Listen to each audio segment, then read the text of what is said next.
Hello, everyone. I'm Vince Staley, Executive Director of Media Impact Funders, and I'd like to welcome you to our current installment of the Media Impact Forum. Today is the Daily Planet Environmental Journalism Around the World. And we do have a whirlwind tour of a variety of environmental journalism projects, from the local and regional activities that you're going to hear about in the first segment to some larger initiatives covering national and international activities in journalism. So we're really running the gamut, and you're going to see that we have a sort of cast of thousands to talk about these projects today. And really, every one of them could deserve a full hour, but together we're going to touch on a whole bunch of different approaches in this first hour together. And then at the end of the hour, we're going to have a question and answer session, Q&A, where we invite you to offer your questions, comments, what have you. And so just to invite you on the logistics of it, you'll find a Q&A button at the bottom of your screen. You can offer a question anytime during the next hour, and we'll come back to you and invite you to present that question in the half hour to follow. So to begin with, we're going to turn to some local and regional activities. And for that, I'm inviting Norris West, who's the Director of Strategic Communications for the Annie Casey Foundation, and also a board member of Media Impact Funders, I'm pleased to say. He has a long career in journalism, which began here in Philadelphia. As a Philadelphia native, he got his start here and then went on to great work at the Baltimore Sun as well. And recently he's been working in philanthropy. So Norris is going to lead the first discussion, and I'll come back after that. Thank you, Norris. Thank you, Vince. I'm delighted to be here today at the Media Impact Forum. As all of you know, environmental journalism can make a lasting impact on the public's understanding of our planet and policy decisions at the local, state, regional, national, and international levels. But here, as Vince said, we're going to focus on some activities that are happening on the local and regional levels. So you're going to hear about some journalism projects that have managed to lift up some issues that are important to residents who live in watersheds and folks who live in places where climate change is an even greater factor. So I'm delighted to have here three outstanding presenters. We have Rafael Lorente, Associate Dean for Academic Affairs at the University of Maryland's Philip Merrill College of Journalism, Joseph Lichterman, Manager of Editorial and Digital Strategy at the Linfest Institute for Journalism, and Melissa Davis, Vice President of Informed Communities and Strategic Communications at the Gates Family Foundation. Welcome to all three of you. So let's start with Rafael. Rafael, your project looked at the disparate impact that climate has on many city neighborhoods. Code Red, Baltimore's climate divide. Give us an overview of Code Red and tell us what it found. Sure, thank you for having me. Code Red is the first project of the Howard Center for Investigative Journalism, which opened last year with a generous grant from the Scripps Howard Foundation. And the mission of the center is to do real-world journalism with students, to teach students while doing real-world journalism, and do it in both a collaborative and innovative way. The first project, Code Red, was done in conjunction with National Public Radio, the University of Maryland's Capital News Service, WMAR in Baltimore, and Wide Angle Youth Media. The project got started when two of our faculty wanted to look into whether we could show that climate change, specifically temperature, increases in temperature, were having a disproportionate effect on the poor, especially the urban poor in places like Baltimore. So in Baltimore, we used available ground sensor data, as well as some small sensors that our students built with a little help from the School of Engineering, because we are journalists.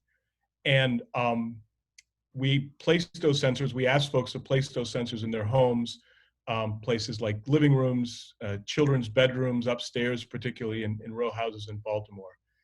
And those temperatures allowed us to track both temperature and humidity over time. What we found probably doesn't surprise a lot of folks. We were able to show that average temperatures in poor neighborhoods in Baltimore were 8, 10, sometimes more degrees Fahrenheit hotter in the summer than they were in wealthier neighborhoods. In July, during one of the very hottest weeks, if not the hottest week of the year last year, one of our sensors showed that the temperature plus humidity, the ambient temperature outside one night was 102 degrees. Inside in a resident's home, it was 113. I could come up with about 17 versions of those examples, including rooms where kids slept and so forth. We also use portable sensors, handheld sensors, to show crazy numbers like a sidewalk outside someone's home was 118 degrees when they walked outside, or the hood of a car at 167 degrees and things like 164 degrees. Our data journalists also worked with NPR to nationalize the data. So NPR used satellite data to look at 97 cities across the country to see, is Baltimore an outlier here, or is this fairly common? And in fact, the pattern held almost in every city we looked at. Poor neighborhoods were dramatically hotter than wealthier ones. In Baltimore and elsewhere, one of the main culprits is tree cover or lack thereof. The wealthier areas tend to have much denser tree cover, which at least ameliorates the heat issues. Other factors included housing stock. Cities like Baltimore, Philadelphia, other cities have a lot of attached row homes with a very dark roofing material.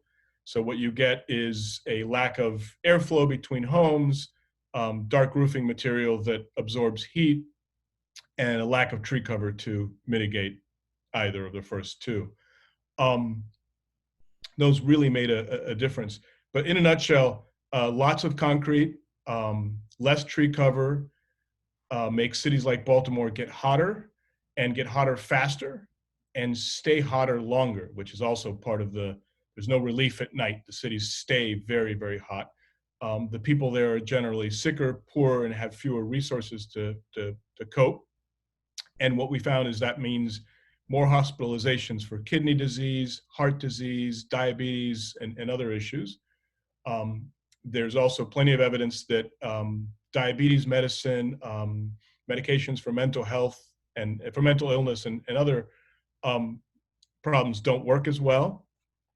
And it means that pregnant women are more likely to have children who are born with more complications, more health issues, the kind of things that lead to lifelong problems. Thanks to Scripps, Ona, Park, and others, we were able to really spend a lot of time looking at disparities and disproportionalities in a way that newsrooms these days don't always have the time and the funding to do. And that's really the mission of the center, to look at disparities in particular and look for places where we can show them. Fingers crossed, sometime in the next few days, we'll have a homelessness and criminalization of homelessness project out. But that was our 2019. Yeah, thank you, Raphael. I'm sure we'll be coming back to you. I want to go next to Joseph. Joseph, you're a reporting collaborative focused on rivers and watersheds, some important rivers and watersheds that touch the lives of millions of people. So could you tell us a little bit about the reporting collaborative that went into looking at the Ohio River, the Delaware River, and what you found? Yeah, thank you so much. I'm just going to share my screen really quick to show some of the great work that came out of this. So together with the Lenfest Institute, where I work, together with the National Geographic Society and the William Penn Foundation, supported 2 collaborative reporting initiatives covering both the Delaware River watershed, which spans from New York, upstate New York, down through the Delaware Bay into the Atlantic Ocean, and the Ohio River watershed, which goes from Pittsburgh west to the Mississippi River. And the idea was to combine the on-the-ground know-how and in-depth local knowledge of local reporters with the immense visual knowledge and resources of the National Geographic Society, that they're able to produce incredible visual journalism that we all know National Geographic for. So I want to share a couple examples of the work.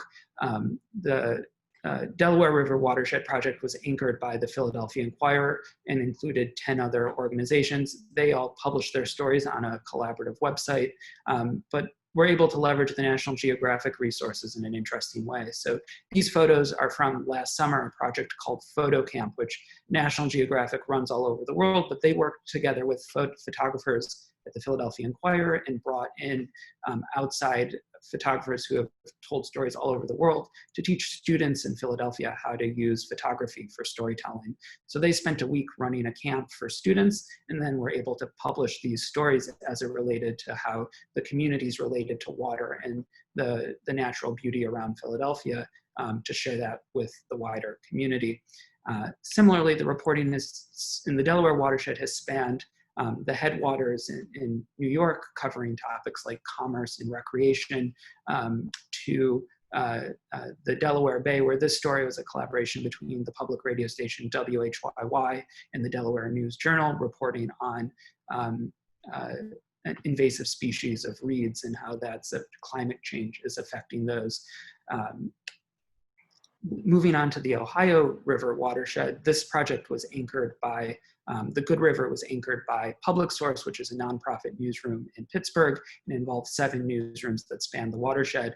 And so what you're looking at here is a screenshot of an interactive map that was created in partnership with National Geographic that identified interesting points along the river that people might not have known about, and helping people throughout the watershed better understand their surroundings. Some other stories that I thought were particularly evocative include a photo essay of the Black experience throughout the watershed and the commercial and industrial legacy of the Ohio River watershed and what that means, as well as a video of a Native American activist who kayaked the 300-mile length of the river to illustrate and share some, draw awareness to issues around preservation. So I'm going to stop sharing my screen, but effectively the goal of the project was to help bring reporters together to share resources and highlight some of the larger issues, and hopefully build a framework for future collaboration that can touch on these ecosystems that touch all of our lives, but maybe we don't always realize or pay the most attention to. Thank you, Joseph. Melissa, your project, the Gates Family Foundation and some other funders looked at Western waters. The Colorado is certainly an important river. Can you talk a little bit about your project and the collaboration that made it happen? Yeah, sure. And I just want to give all the credit really to the Walton Family Foundation, which really took the initiative to put this together. We've been longtime partners with the Walton in funding Water in the West and programmatic funders. And they, through some work initiated by Justin Kinney and also Ted Kowalski, we're looking at ways to support the communication of some of the innovation that they were seeing both in the program side and the policy realm. And so wanted to support some more storytelling and local journalists and national journalists and focusing some more attention on Water in the West. So this was an initiative that they started at CU Boulder, their Center for Environmental Journalism. The purpose of the Water Desk is to provide support for journalists through funding. Media outlets get grants so that they can write stories with a focus on the Colorado River Basin and the Western North America. They are also producing original news and content that journalists can use. They serve as a hub for things like photography. They offer resources to journalists like data visualizations. Sometimes water, the issues around water are hard. It's difficult storytelling for generalists at a lot of the local newsrooms, especially. So provide a lot of those types of resources, and also education and engagement. So working with CU Boulder students and others beyond the campus to inform the public and policymakers about water. So the model for this is pretty interesting and innovative, I think, too, how they set it up. They did it with a relatively modest grant, I would say, to CU Boulder, significant, but doable if others in the audience are thinking about doing something like this in your area. They hired a veteran journalist named Mitch Tobin, who runs the water desk and serves as a really credible voice among fellow journalists. They have a number of grant programs. One, they just did their first round of grants in late 2019. They had 11 grantees. They gave $10,000 each. It was a competitive grant program where a panel made the decisions. So 5 so far have published their work, and Mitch tells me there's 6 still in progress. There's been some delays due to COVID, but they have published articles from national publications, from National Geographic and the Weather Channel, all the way down to the Arizona Public Media, the Colorado Sun, and Cal Matters. So they're able to really address a lot of different levels of reporting with the funding. I want to also mention that the Bechtel Foundation just recently made a grant of about $150,000, and so they were able to pool funding and use the resources of the Water Desk and Mitch to create a round of grants focused on California. So it's also a nice vehicle for funders that want to do place-based funding. That's something that myself and our water grant officer, Russ, we're looking at funding some Colorado-specific reporting managed by the Water Desk. They also do microgrants, so just $1,000 to $2,000 for reporters to do travel and go to conferences and educate themselves on kind of thorny water issues. And they also are doing things like they have a really unique funding partnership with a local journalist, Brent Gardner-Smith, who really does deep dive coverage of a lot of the water issues around the water table around Colorado.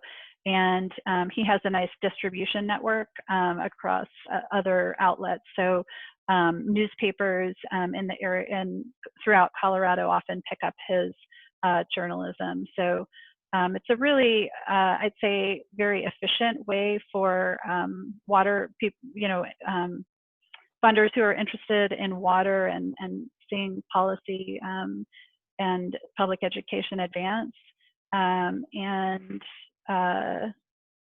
Yeah, I think the other nice thing about it, just as someone, we at the Gates Family Foundation fund something called the Colorado Media Project that's doing a similar model, but kind of across a geographical area. And it's, if I could just say one thing about it, it's a nice way for funders to come together to kind of solve these really difficult issues with the lack of capacity that the industry itself is facing, by providing journalists not only with the tools, but also with education and some grant funding to really sustain their work. So I really like that about the model, that it really does provide direct funding to the journalists who are doing the work and covering these really important issues. So. Thank you, Melissa. And I know all of you will stick around for the Q&A afterward, and I think we're just about out of time. And I'm sure that at some point we'll get a chance to hear what the public response has been to these 3 wonderful projects. But for now, I think I will turn it back over to Vince. Thank you very much, Norris, and all of your panelists. Fascinating set of different approaches. I think it's a great reflection of what particular foundations can support in their local and regional initiatives, and the implications that these activities have for wider work as well. Some of them being replicated more broadly. Now we're going to shift to a kind of a flip side of that, of one initiative that has brought in hundreds of collaborating partners, and this is the work of Covering Climate Now, and in partnership with one of their first major partners, The Guardian. So Mark Hertzgaard is Executive Director of Covering Climate Now, which received support, major support from the Schumann Media Center, as well as support from David and Lucille Packard Foundation. And Mark is a longtime environmental journalist covering climate for over 30 years, also a book author in the environment, but also you may know him as the author of a well-known book on the Beatles, A Day in the Life, probably his most popular work. But today he's going to talk about the environment and the work of Covering Climate Now, which is a partnership of the Nation and the Columbia Journalism Review, where his partner in crime on this one is Kyle Pope over there at CCR. And so Mark Hertzgaard, can you tell us a little bit about what you are trying to accomplish with this collaboration, how you got this started, what you're trying to do there? Sure, Vince, it's so good to be with you and everyone here at Media Impact Funders. It's a real welcome change, frankly, from a lot of people in philanthropy to be with people who understand the central role of the news media in creating social change. And I'm also very glad to be here with my colleagues at The Guardian, who will be speaking shortly, and also my colleagues at NBC News, Al Roker, who's in the next session. We began Covering Climate Now precisely because we felt that the media coverage of the climate crisis was very poor, especially here in the United States, and we are running out of time. The project began after the famous 1.5 degree report by the United Nations IPCC in October 2018, which said that we only had 12 years, now down to 10 years, to cut emissions in half in order to preserve a livable planet, essentially. And the scientists said this will require transformative change in the economic sector, the financial sector, the agriculture sector, the construction sector, and they left out the obvious sector, the media sector. And that was when I called Kyle at CJR and said, we need to do something, because essentially, if we don't radically transform the media sector, none of those other sectors will transform in time to arrest the climate crisis. I think people have not yet realized just how late in the day this is. One of the scientists, who I think is the premier climate scientist in the world right now, Michael Mann of Penn State, says that this coming election in November is the make or break moment, that if Donald Trump were to win another 4 years in office, that it would be, to quote Dr. Mann, game over for the climate. So we are working very hard to get that message across to the American public through the media. We are different from a lot of previous efforts in this regard in two ways, and I think this accounts for our success. We now have over 400 news outlets around the world with a combined audience approaching 2 billion people. We have all but one of the largest news agencies in the world. We have Reuters, we have Agence France Presse, we have Bloomberg, and they in turn supply content to 2,000 plus newsrooms. So I say around 2 billion people. It could be more than that. It's hard to say. And what makes us different is, for one thing, we are organized by journalists for journalists. And as a result, our fellow journalists and the rest of the media listen to us in a way that, frankly, they will never listen to outsiders, because we as journalists are constantly being bombarded by people trying to influence our coverage, whether they be governments, PR agencies, activists, businesses. So we tend to have our hands up like that. But as fellow journalists, they listen to us, especially because we have the imprimatur of the Columbia Journalism Review behind us, which of course also gives out the Pulitzer Prizes, which usually guarantees that at least your email gets returned by people. The second thing that makes us different, and this is probably quite interesting to the people, the funders on this call, we are very explicitly trying to work with mainstream news organizations. We have many of the progressive independent news organizations. I've been a correspondent for The Nation many years. We have Democracy Now!, we have Mother Jones, we have all the usual suspects.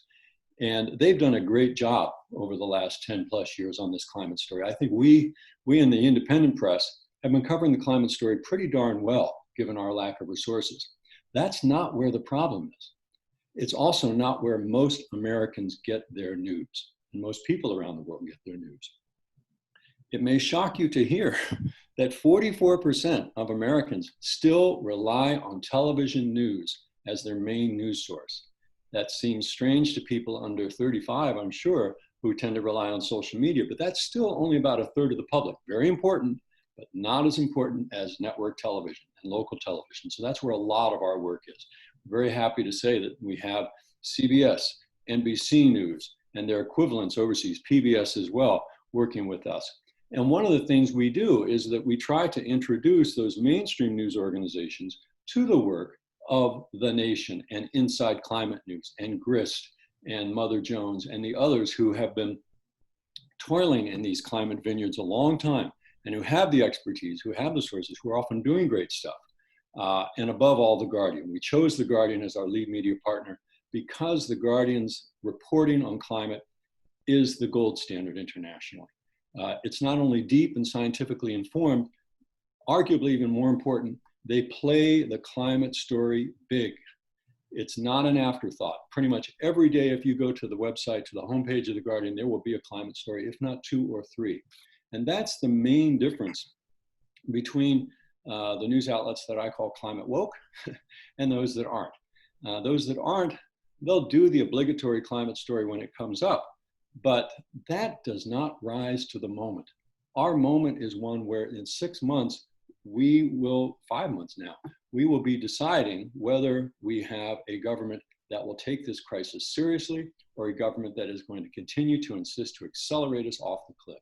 And so one of the things that we do at Covering Climate Now is to share, we collaborate with one another so that The Guardian, for example, when it does great coverage of environmental racism, for example, we have a story today that's up on The Guardian, very much like the first session, on how dangerous heat waves are killing Americans, and the federal government, especially the CDC, has been defunded over 15 years and doesn't deal with this. That is a collaboration that brings together 3 of our partners. It originated at the Center for Public Integrity, and now it is being co-published today by The Guardian and The Nation. And then we will mention in our newsletter tomorrow to all 400 plus partners that they too can republish this, all free of charge to the news outlet. All they have to do is push and play. And we see a lot of that pickup, and we're driving increased coverage, both among our partners, which is a big deal when you think about Reuters, for example, having 2,000 other newsrooms, and they're now doing a lot of coverage, but also the power of example. You all know, if you're funding media work, journalists hate to look like they're behind the curve. They're always watching what their competitors are doing. And so when the rest of the media, who are not members of Covering Climate Now, at least not yet, when they see what we are doing, like the special weeks of coverage we did last September, and again around Earth Day, and now around environmental justice, and later this summer around extreme weather, and then later still Politics 2020, that then drives the media as a whole to increase their climate coverage. So that's essentially what we're doing. It's a collaborative-based model. Again, I'm very thrilled to be here with my Guardian colleagues who will tell you more about it from their end. Thanks so much for having me. Yeah, thank you, Mark, for that introduction to this really ambitious initiative, and also great highlighting the connection with the special relationship that you have with The Guardian. So let's turn to The Guardian, and we're going to hear from Jane Spencer, who's Deputy Editor and Head of Strategy at The Guardian, and her colleague Rachel White, who is Executive Vice President of Philanthropic and Strategic Partnerships at Guardian News and Media. And so, Jane, let's start with you. You're a partner in Covering Climate Now, but also, as Mark indicated, you know, your coverage stretches back a ways too. So if you can perhaps tell us about where this fits in and your approach to covering the climate at The Guardian. Good morning, nice to be here. Or good afternoon, I guess. Covering climate, the climate crisis has always been considered a matter of urgent priority at The Guardian. And as Mark mentioned, we put the story on the front page daily. We've changed the language officially in our style guide we use around climate. We try not to say climate change. We refer to it as the climate crisis, the climate emergency. We refer to global heating instead of global warming. And we also recently announced that we will no longer take advertising from fossil fuel companies. So for us, it's really a core pillar of our editorial playbook every single day. But Covering Climate Now has allowed us to amplify that work in really extraordinary ways. And I have to say the project feels always been incredibly timely and urgent because it could never have happened soon enough.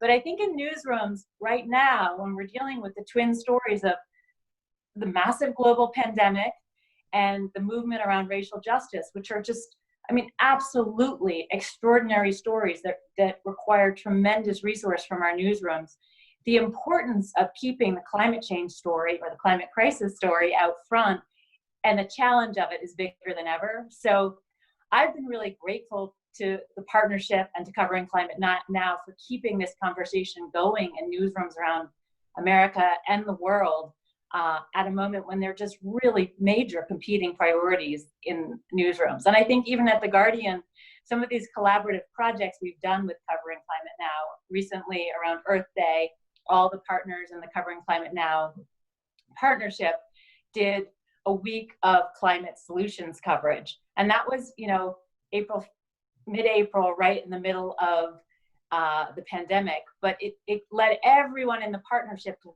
front some climate change stories. And a lot of the stories that performed the best and got a lot of attention, you know, looked at things like green stimulus that were connected to the pandemic, like making sure that climate change and the climate crisis was part of the lens we were looking at stories around the pandemic with. So it's always been incredibly timely. It's especially important now when newsrooms are just overwhelmed with the story of the unrest in America at the moment and the pandemic. So yeah, I mean, the first collaborative project that we did was last fall when all of the news organizations of the partnership did a week of coverage leading up to the UN Climate Summit. And one of the things The Guardian did as part of it was a 24-hour climate blog that started in Australia, and it was on the day of one of the Friday youth climate protests. So it traveled around the world, and we checked in with youth protesters all over the globe. And you know, it was the amplification that Covering Climate Now has been extraordinarily helpful in getting our message out around climate to a wider set of publications, allowing local news organizations that may not have dedicated climate desks to pick up our coverage. And in some cases, we've gotten wonderful pieces out of it, like the story Mark mentioned on climate deaths and heat deaths in the US that was provided by partnerships. So stitching all these news organizations together, I think has helped all of us improve our coverage, get our message out in unexpected places through the content sharing, and really making an impact on getting the climate story out there. This is great. Well, I think one thing that's unique about The Guardian is its sort of nonprofit orientation. It is an organization, a media organization that we don't really have one very much like it in the US exactly, but it has that ownership structure with the Scott Trust and also this very robust philanthropic strategies approach. So I want to turn to Rachel and maybe see, Rachel, if you can help us understand how you make it work, how you are able to partner with organizations like Covering Climate Now, but also getting the funding to do specialized coverage, and how that unique sort of philanthropic interconnection that you have at The Guardian. Rachel. Thanks, Vince. Absolutely, I'd love to talk about that. Just to kind of key off of some of the things that Jane was saying, environmental coverage has been at the heart of our editorial agenda and our mission for as long as The Guardian has been around. And in fact, years, 5, 6, 7 years ago, as other news organizations, environmental coverage was really shrinking back. The Guardian, stood tall and continued our environment coverage in a robust way. And it's really gratifying to see so much of the rest of the news industry coming in behind climate and environment now in important ways. And I think at The Guardian, we feel, we played a pivotal role in helping ensure that it was on the agenda throughout. And I think that's part of the reason why, we become a sort of an ideal partner for something like Covering Climate Now. Your point is a really good one. So we have a unique ownership structure at The Guardian. We're owned by the Scott Trust. That's always given us a huge amount of latitude and independence in the kinds of stories we can follow and the ways we can follow them.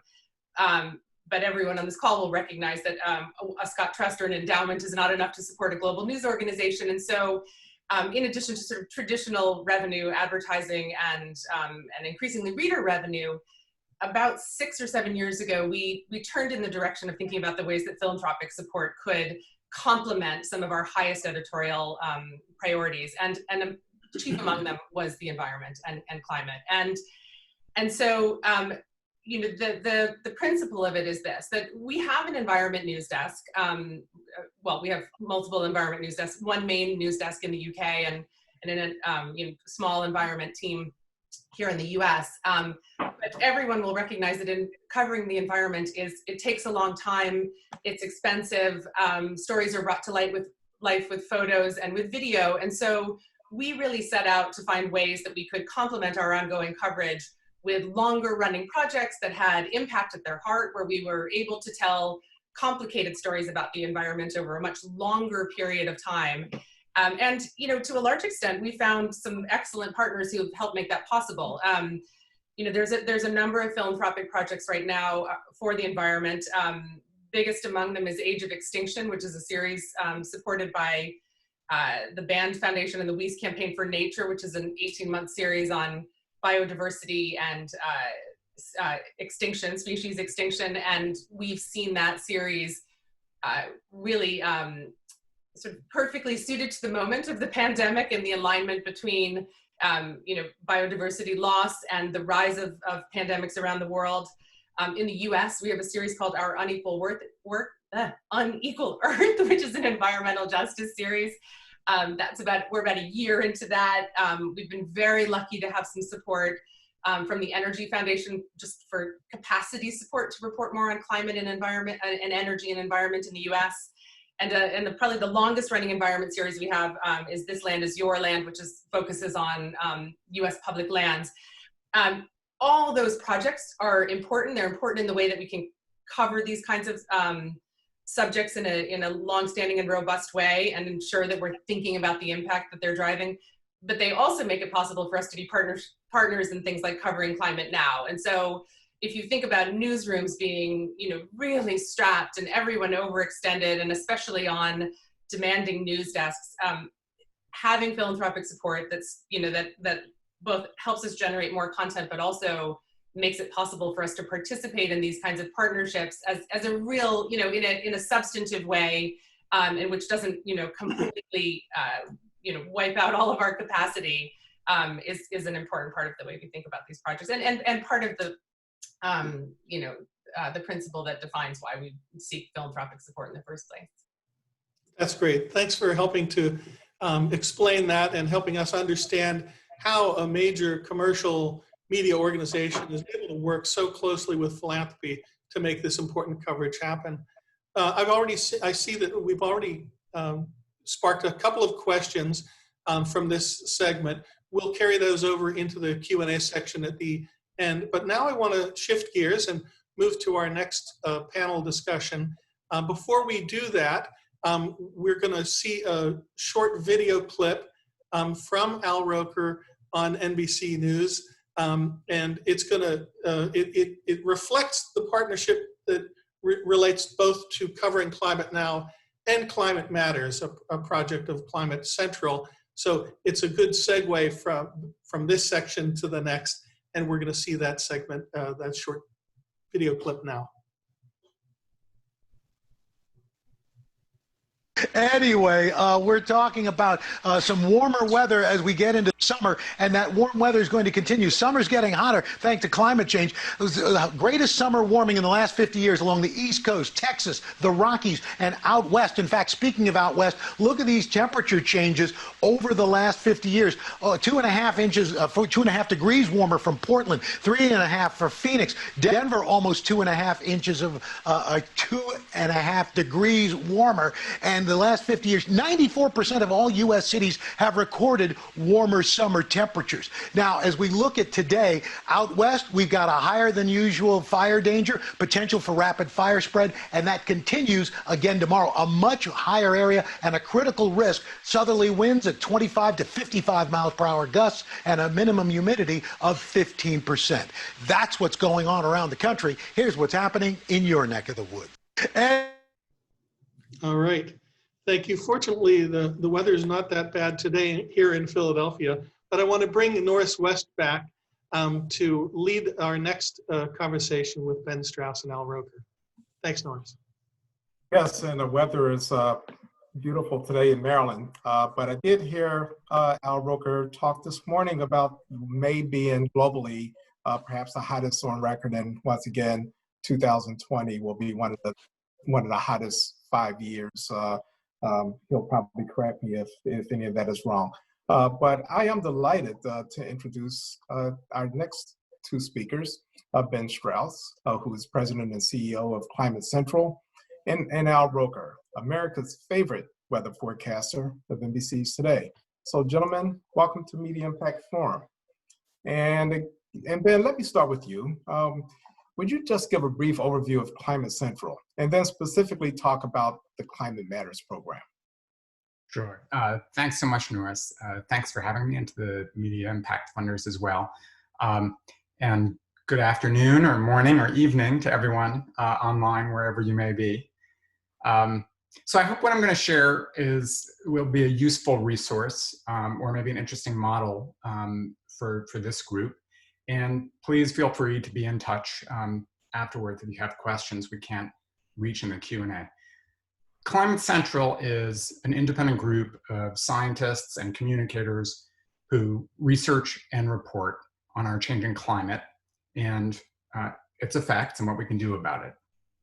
We use science, big data, and technology to generate thousands of local storylines and visuals that help to show that climate change is personal and show audiences what they can do about it.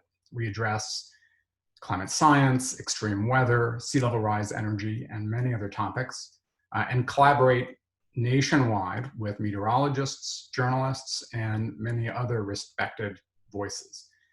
We work as a B2B, so not communicating directly, but rather creating resources like a utility player for other storytellers to help share, again, the impacts of climate and what people can do. And we are strictly policy neutral in our approach. Our mission, simply put, is to make accurate and effective climate communication ubiquitous and frequent.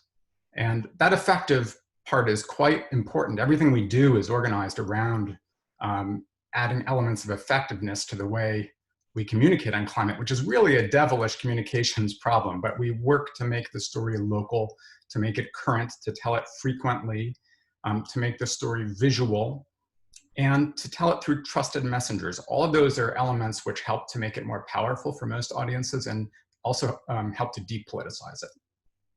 We are seeking audiences that are not seeking us or climate information per se. They're not going to come to climatecentral.org. Instead, we work through trusted voices like Al, who you saw in that video, and we worked with right on the side of the data and the trends that he was talking about, working with his team.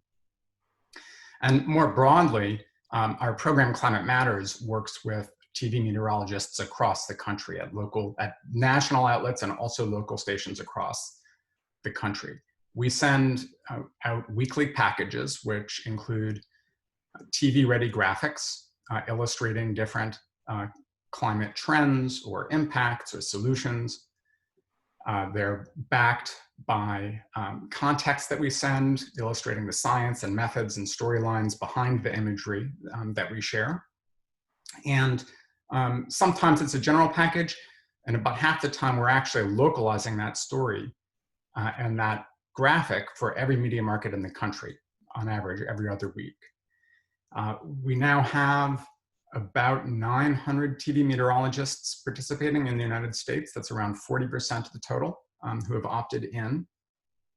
And in 2019, that resulted in more than 3,500 TV segments that included those graphics, that content, which doubled the number from the year before, which had doubled the year before, which had doubled the year before. And you'll see a bunch of those graphics and segments and clips in the video that happens at the end of this section. And we're very happy to see this being taken up across the country. So this is not just California and New York where we're telling the story. Al, in working together with Al, we've helped to raise the profile, to encourage of local broadcasters everywhere to use it. So we're getting tons of use in places like Texas and Georgia, Missouri and Minnesota, Florida and North Carolina. Really, many of the not the usual places where you wouldn't necessarily expect to see this kind of content a lot. And over the last year plus, we've been expanding the program to engage other journalists, other TV journalists, other print journalists. And as Mark said, though, TV remains a very important place, and so it's our starting focus. And over the course of the program, we've gone from, across 7 years of our work from 2010 to 2017.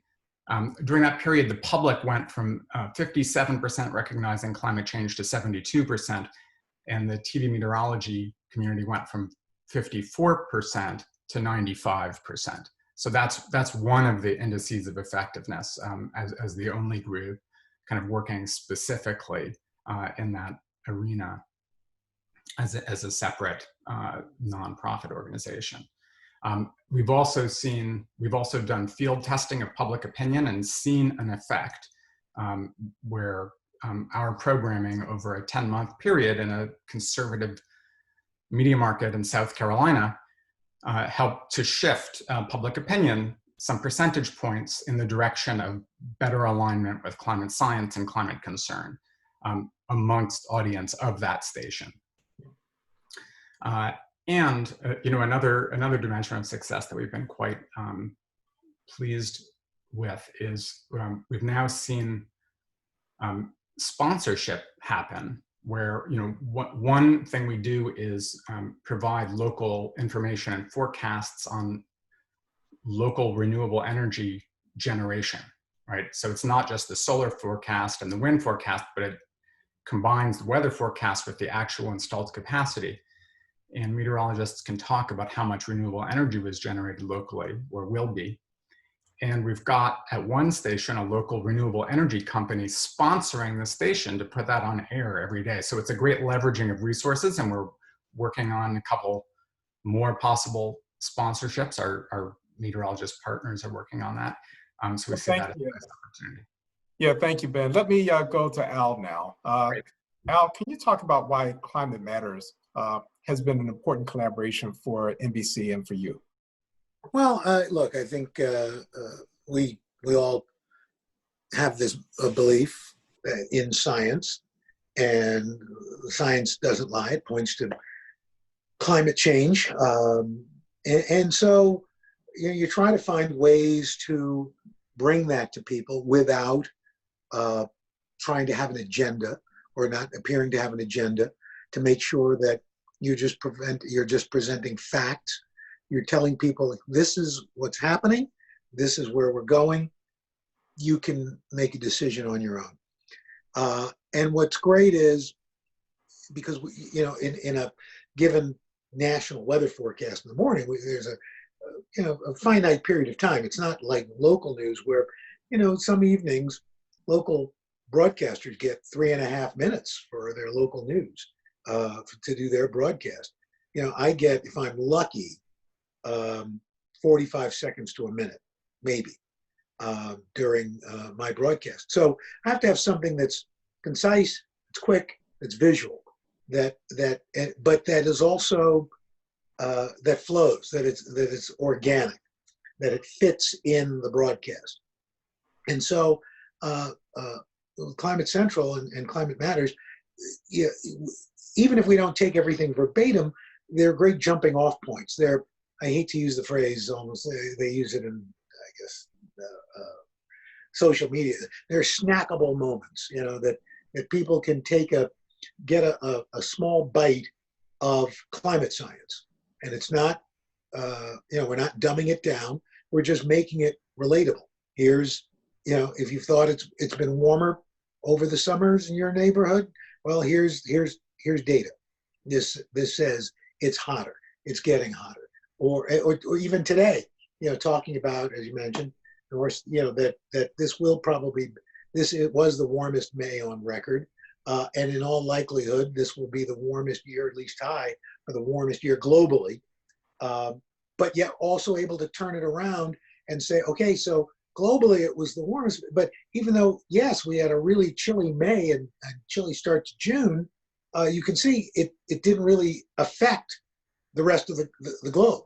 And so we try to keep it local, but also keep it global. And Climate Matters helps us do that with great snapshots, great ideas for something that's quick, gets the job done, but doesn't belabor the point.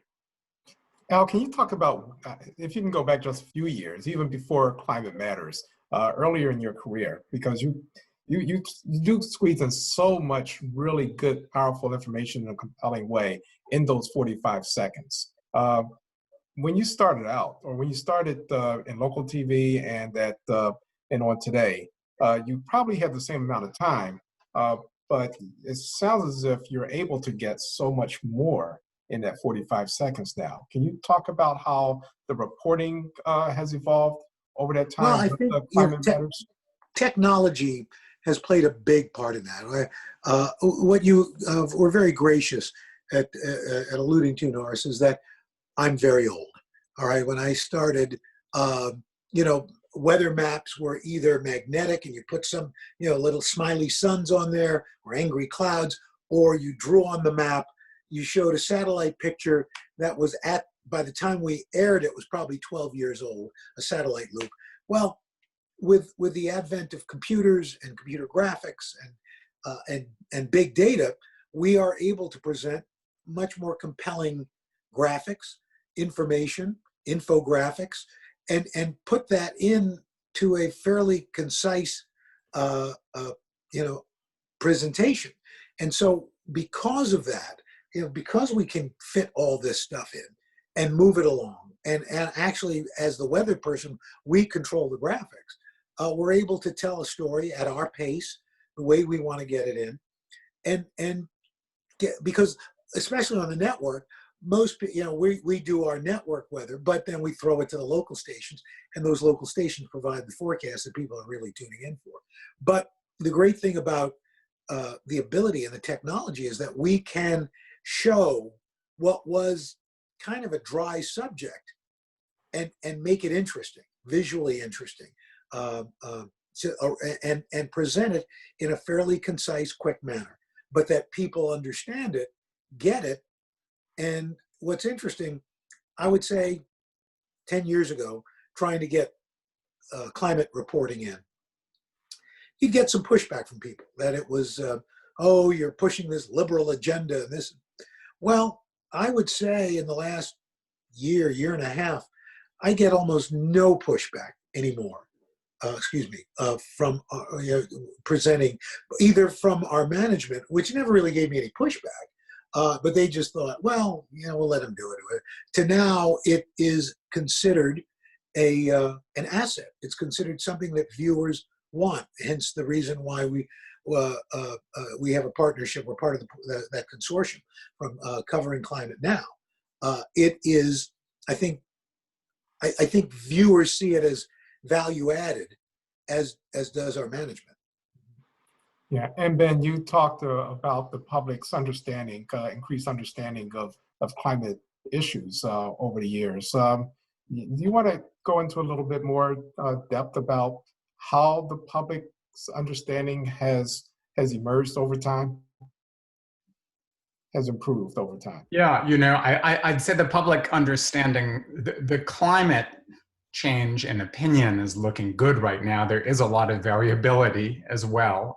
There was a peak in public interest around 2006, 7, 8, and then took a quite significant decline over several years, but has been steadily climbing back ever since then until just over the last year plus, it's matched where it was at the peak, at the previous peak, and in fact gone past it.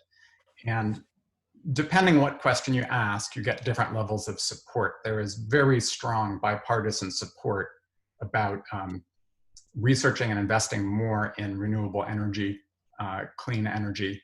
That is the strongest topic. But even something like recognizing that the climate is heating up. We're talking, in the vicinity of 80% of Americans now believe that, and almost as many think that there's a human cause. So the opinion climate has been improving. We're certainly seeing, right, that same, what Al described. I think management in news organizations has been shifting its perspective over the last number of years, right? In our work over the years, we see a lot of meteorologists saying, we'd really like to do this, but we're afraid that there's going to be pushback. My editor is concerned. And we had to do a lot of social proof with their colleagues standing up and saying, I was afraid too, but I did it, and there really wasn't pushback. In fact, there was more of a positive response. And we've reached some kind of a critical mass, a critical moment where I really do think, as Al said, it's widely viewed as an asset. And so it's a great opportunity for an organization like us to be providing content to make it easy for these strapped newsrooms around the country, because it is a specialized subject. And I think people are also intimidated because they want to know that what they are presenting is rock solid and bulletproof, right? They need to be able to trust the science in case they are criticized. And that's a part of where we can come in. But it's also a great time to stand up publicly and join a consortium like Covering Climate Now and say, hey, look, we are publicly committed to covering climate change and doing more of it over time. The research certainly indicates that besides visual messages being important, as Al was describing, the frequency is really important. Lots of evidence, you give people a great climate message, they care more, they do more for the short term, but within a month, that effect wears away. So it's really important that we are producing not only good stories on climate that are effective in the short term, but producing them frequently. And that's why commitments from news organizations to do this again and again. Thank you, Ben. And I want to give our viewers, just remind you to send in your questions to the Q&A function. We're getting ready to go into the Q&A very shortly with Ben, Al. So if you have questions for any of them or any of our panelists, go ahead and send your questions along. One last thing I'd like to ask both of you, Al and Ben. We're in the middle of a pandemic. There have been reports about how the climate or how we're not emitting as much carbon as we had been, at least during this last 3 months, because most of us are working from home right now. Lots of cars are off the road. What assumptions should we make, and which ones should we be careful about when thinking about, maybe things are better now because we haven't been driving for the past 3 or 4 months? Well, I think we did a couple of reports on this on the Today Show and on NBCnews.com. And the fact is, you look at China, they've opened up pretty much back in business, and their CO2 levels are back to where they were. And we probably will see the same thing happen here. There was a dip of about 8%, but that still means there's 92% of it's still up there. And so, yes, it took a global pandemic, and nobody wants that to see, but it would take, for the year, an 8% reduction over the next several years to have an impact. And as of right now, that's not going to happen. But I think people will be, as we come out of this, I think people will be re-examining what they do and how they do things. Do you need to take that cross-country flight or that 3-hour flight for a 2-hour meeting and add to that your carbon footprint? Whereas you can sit at home and have this is a fake background right now. I'm actually in the Gobi Desert. But you can, there are all these things I think people are going to re-examine. And so hopefully that has somewhat of a positive impact if enough people do it. But I don't think we can assume that, a global pandemic is going to bail us out of our climate situation. Okay, thank you. And I see that it's time now for me to hand it over to Vince again. So thank you both, Ben and Al. Yeah. Thank you.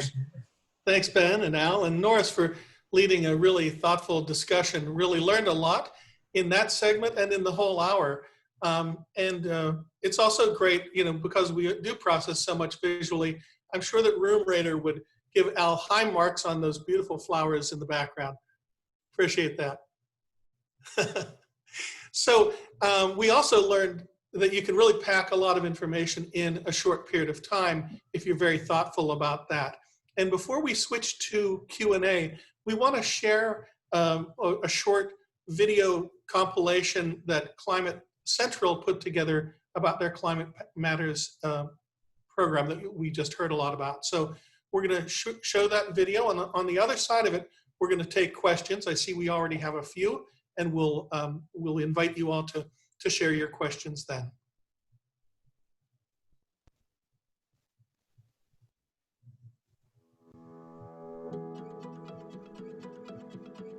There's an unmistakable trend here. No matter what snow we get, it will melt faster than years past. Climate change and more warm air making its way with moisture and causing bigger storms.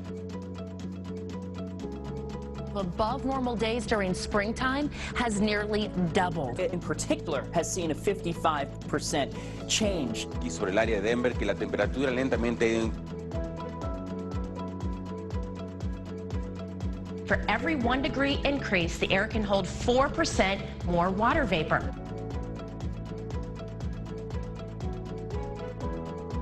An increase in these hot days in the summer. The line gradually increasing. Part of our warming climate where the summers are getting warmer. The increase in the number of smoky days that are expected can lead to higher pollen levels. The change in pattern, diseases spread by insects such as mosquitoes.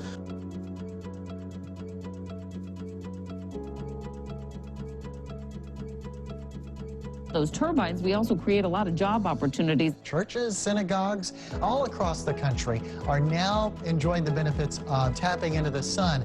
La energía solar, eso evita la contaminación.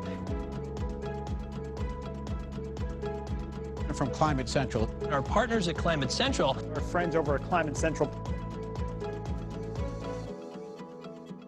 The global warming is not fake news, folks. Incredible what's going on right now on Earth. Changing our climate, and that's why it matters.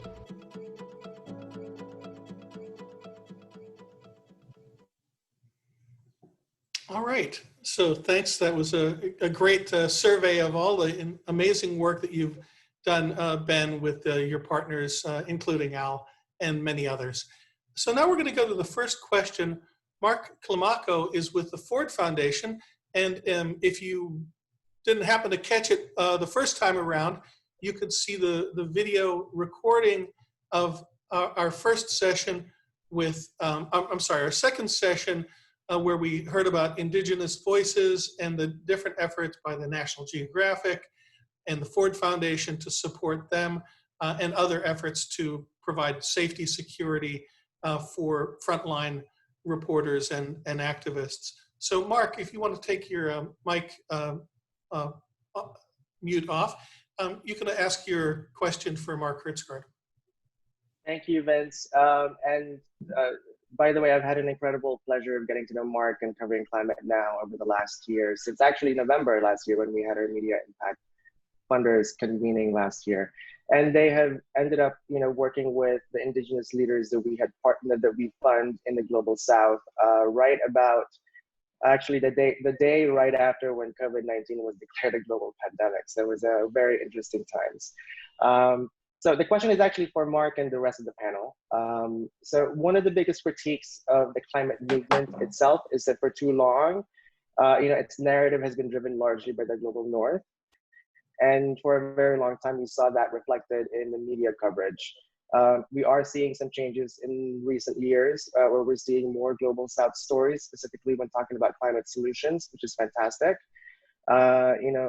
Ford works directly with indigenous leaders and communities in the global south that really positions themselves as climate solutions. And last year, when we did a media scan, we've seen that only about 9% of all climate coverage represent forest and indigenous communities. It's an uptick for sure, but of course more can be done. So my questions are, it's a bit of a two-parter. To what extent do you think that the issue of diversity in the media has played a role in kind of reinforcing this global north narrative when it comes to climate coverage? And I'm also curious, what are you seeing in the newsrooms, in terms of the shift in their thinking around climate coverage in relation to painting a fuller picture of the movement, but also really a fuller picture of climate solutions, because there's a lot of climate solution stories coming out of the global south. What are those conversations like? Thanks, Mark. It's so good to see you again and see you looking healthy. This is a topic near and dear to my heart, having spent much of my career reporting overseas in Africa, in Asia, in Latin America, and working for news organizations back in the United States and Europe, and trying to get them to understand that the questions of justice, racial justice, economic justice, have always been central to all environmental stories, and in particular the climate story. And it has been slow, let's be honest, getting that recognition across and accepted in newsrooms and then conveyed out to the public. I'm happy to say that this is exactly the topic of the most recent Talk and Shop webinar that we did last week at Covering Climate Now for the partners in our collaboration, talking about how that can,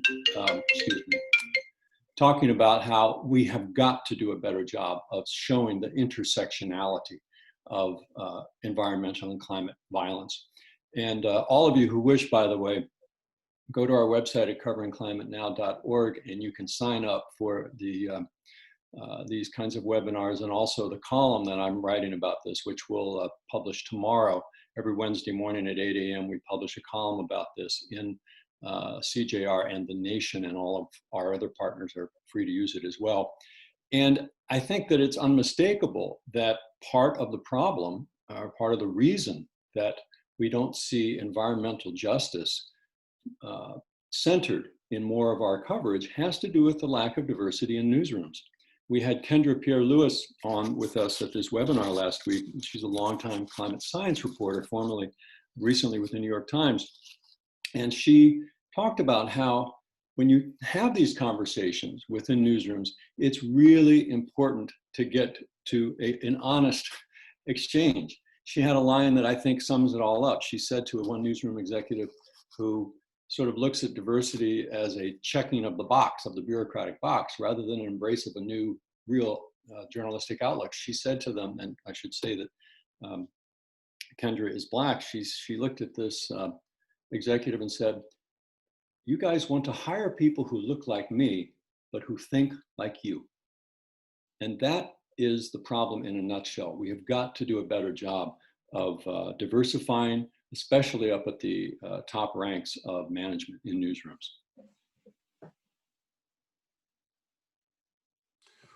Does anybody else want to pick up on this? You're free to raise your hand, But we actually have another question that goes in a similar territory, and it's from Megan Parker from the Society for Environmental Journalism. We were looking to see if she wanted to ask it herself, but I'll ask it on her behalf. And I think it goes into the sort of practical implications of this question. Did we get her on? No. So the practical implications are, what advice or suggestions can you offer to small grant makers interested in increasing grants to journalists of color covering climate and environmental issues in their communities? And just as a point of information, the Society of Environmental Journalists is currently offering small rapid response grants to individual journalists and small outlets, with a priority for journalists from affinity journalism groups like the National Association of Black Journalists and the National Association of Hispanic Journalism. So that's a little bit of background, but a question for anyone in terms of implications for smaller grant makers who can target some of these support. Does anybody want to take that question? I can take it. Melissa.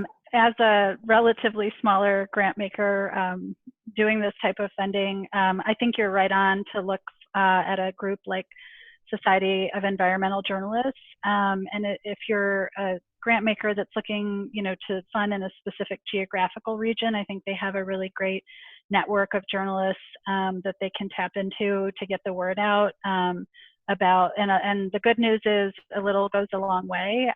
Like I mentioned with the water desk, those grants are anywhere from 1,000 to 10,000, and they really do allow these journalists to dig into some meatier stories and really make the case to their editors to spend more time on the stories. So I would just encourage what the fund that you referenced yourself sounds like a great way.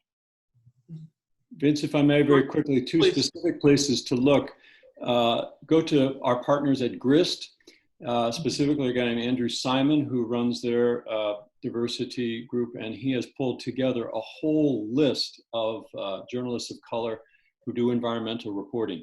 And second, and I may get the name slightly wrong here, but just last week, there was a revitalization of a group I believe is called Black Environmental Journalists, who are looking for this very kind of support. Vince, I might add, Raphael? I might add that looking at both NABJ and NAHJ and some of the other affinity groups is great. I might dig down into their regional association. So in Washington, for example, there is an NAHJ regional group, and they tend to be closer to the ground. They tend to talk to each other more, and reaching out to some of them might, they're going to know who's doing this kind of work or who doesn't have the funding for it. Great. Well, Mark, you mentioned Andrew Simon from GRIST. As it happens, we have an essay from Andrew in our brand new report, Environmental Media Grant Making, How Funders Are Tipping the Scales Towards Change. You can see our report probably in the chat, but also on our website. We're going to be featuring a discussion of this report at our next forum discussion on Thursday, just in a couple of days. And Andrew will be with us to talk about his work in dialogue with other essay authors. So thanks for giving an opportunity to pitch that. I also just want to invite any of our panelists. We have such a crowd of knowledgeable people sharing, to think of questions for each other if you want to. But in the meantime, I'll take a question that comes to us from Justin Kenny, and I think this is for Al, but maybe others as well. How can we make climate change stories more attractive to broadcast news? And he's thinking about this in terms of his work with the IPCC, the Intergovernmental Panel on Climate Change, and the upcoming global assessments reports that will be coming out in 2021. Not knowing what his platform is, or broadcast platform or social platform, I just think that, making it relatable to people's everyday lives. How does it affect them? How does it, from a day-to-day standpoint, whether it's, something as simple as we did a little bit about the fact that here in the Northeast, chipmunks are running amok. Well, it's been a mild winter, and they've just been breeding like chipmunks, and just little things that it doesn't sound like a monumental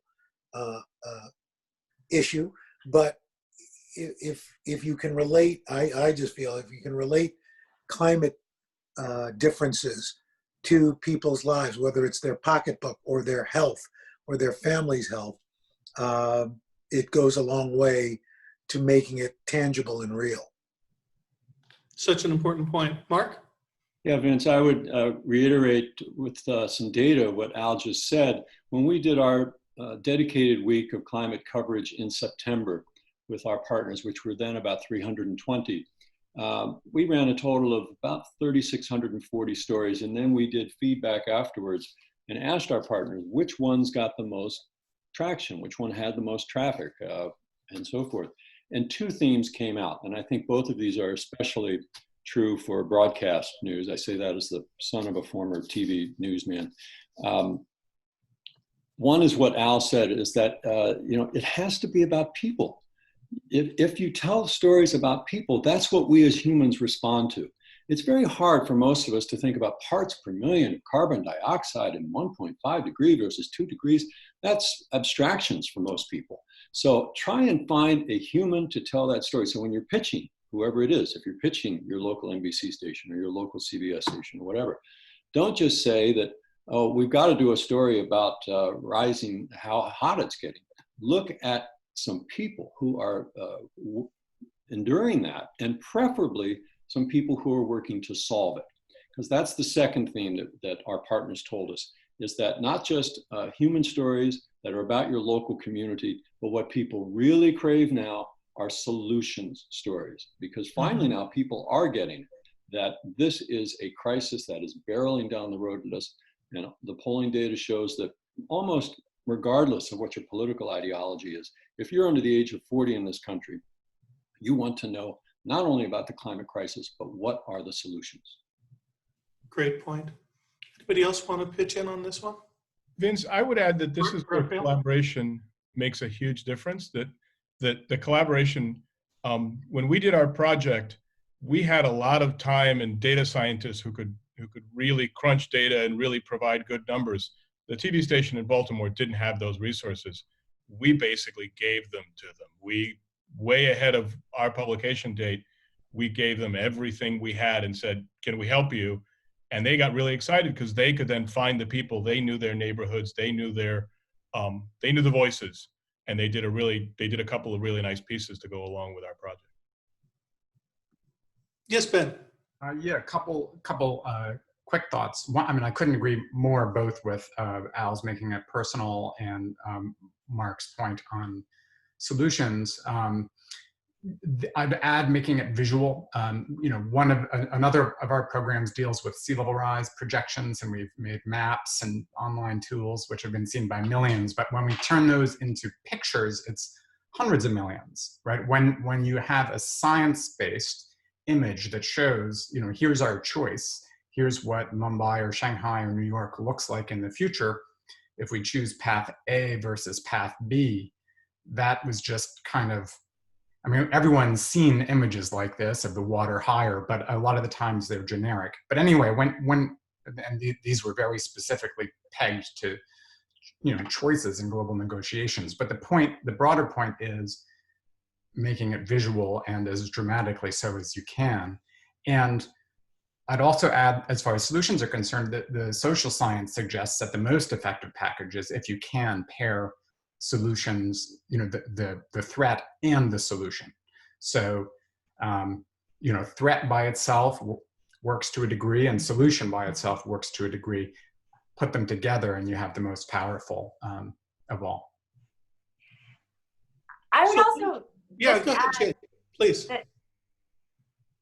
I think it's really important to integrate climate coverage into every beat in the newsroom, from sports to arts to business to science and the obvious places where we cover it. So you know, the Guardian sports team covers climate stories all the time. Like the US Open and the heat is a huge story.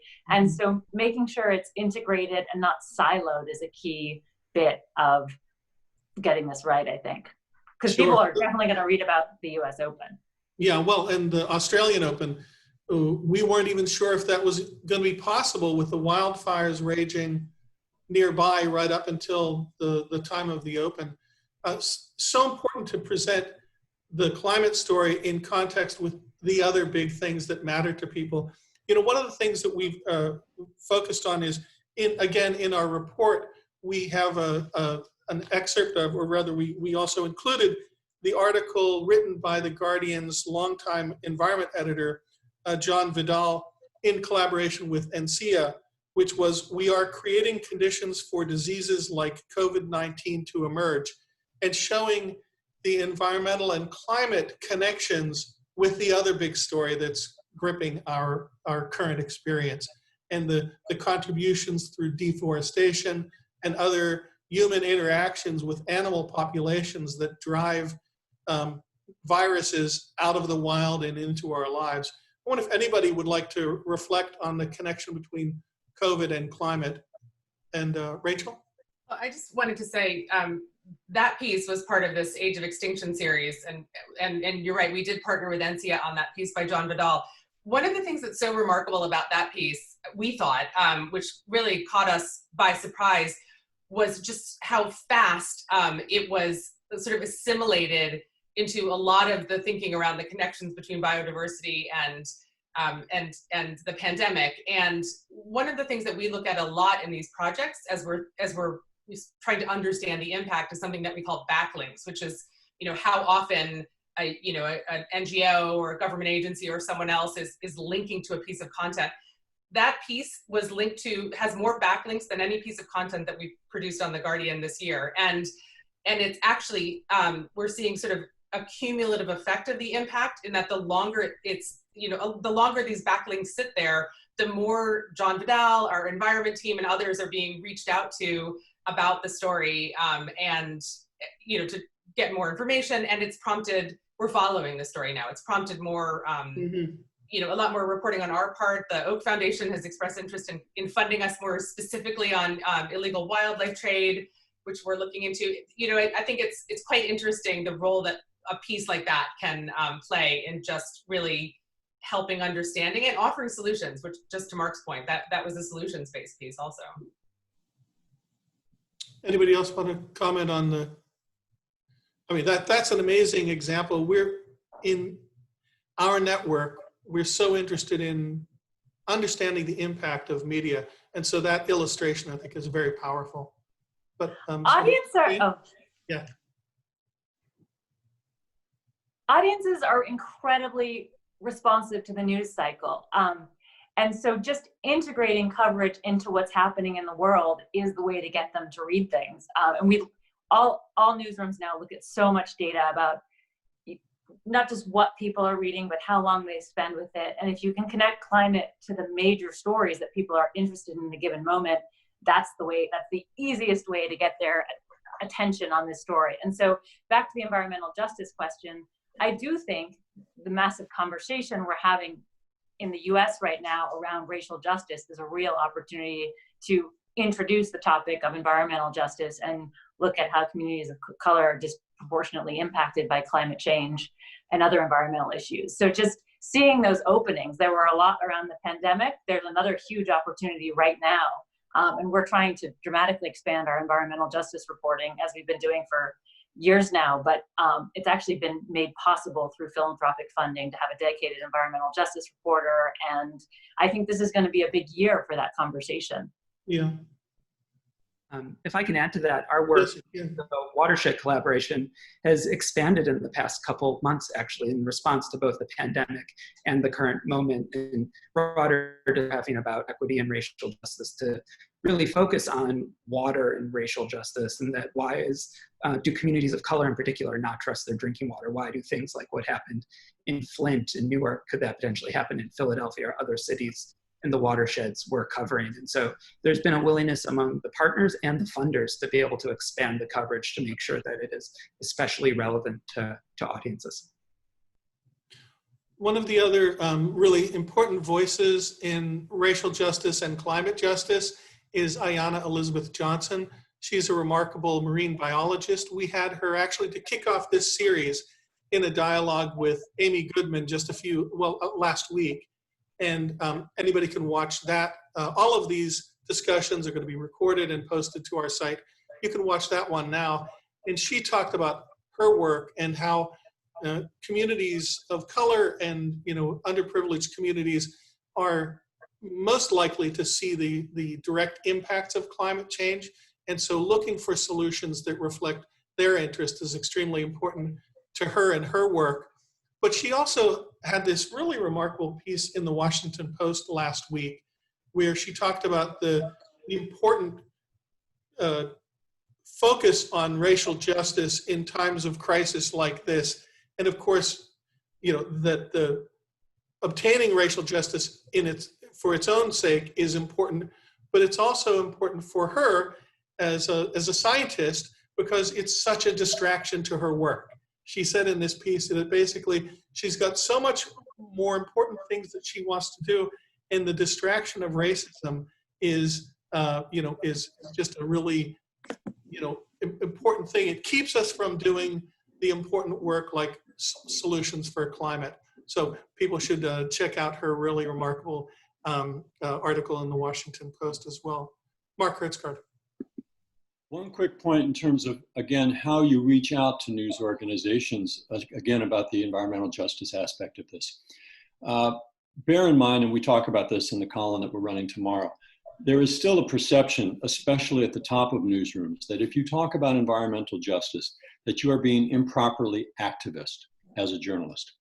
And I think the point that we try to emphasize to newsrooms, and then I would urge folks who are trying to influence newsrooms to bear in mind, is that talking about environmental justice, whether it be racial or economic aspects of it, or gender, which is something we haven't even mentioned yet today, this is not about being politically correct. This is about being journalistically correct. It is about getting the story right, because as important as any other fact about climate change is that it hits the poor and people of color first and worst. And that is true in this country, in Louisiana, where I've reported on the aftermath of Hurricane Katrina. It is true in Bangladesh, where I've reported on what happens to sea level rise to the people in the south of that country who are going to be basically submerged. It is the poor and people of color over and over and over again who get hit first and worst, and who are often the ones who are innovating the most interesting and effective solutions because they are there on the front lines. As a journalist, if you're not reflecting that in your coverage, you're getting the story wrong. That's the point. You're missing the story, and no journalist wants to miss the story. Great point. So we have one more question, and it's from our communications director, Nina Sachdev. So more than just gatekeeping and disseminating information and solutions, what is the media's role in providing places for people to discuss issues related to climate? It's difficult to have discussions with other folks because our most popular public square is Facebook, which is a joke and full of hate and disinformation. And speaking of that, how are any of you really focusing on disinformation, which is spreading like wildfire when it comes to climate? Anybody want to take any of those aspects? Well, I think the only thing you can do is just continue to present facts. And, I don't worry too much about online because you can't control that, but you can present just straight facts that relate to people's lives and try to do it as often as possible without seeming like you're Chicken Little and the sky is falling. You're trying to present, here's data, here's what it is. You can make your own choice. You're a smart person, and not pandering. Great points. Yeah, since we heard that a majority of people are still getting their news from television, we appreciate that somebody who's got that perspective is putting it out in powerful 45-second units pretty much every day. Anybody else want to contribute? Ben?